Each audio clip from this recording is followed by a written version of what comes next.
Два стихотворения о войне прочитает инвалид первой группы по зрению Сергей Кондрашов. Стихи мы читаем наизусть, потому что не можем читать и видеть их глазами, но мы видим их сердцем, поверьте, Асланбек.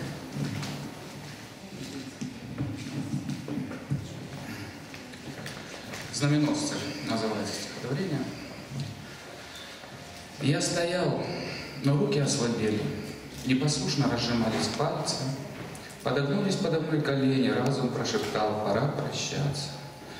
Надо мной свинцовым дымом тучи, запах гари мною нелюбим. Как обидно, что не выпал случай попрощаться с небом голубым.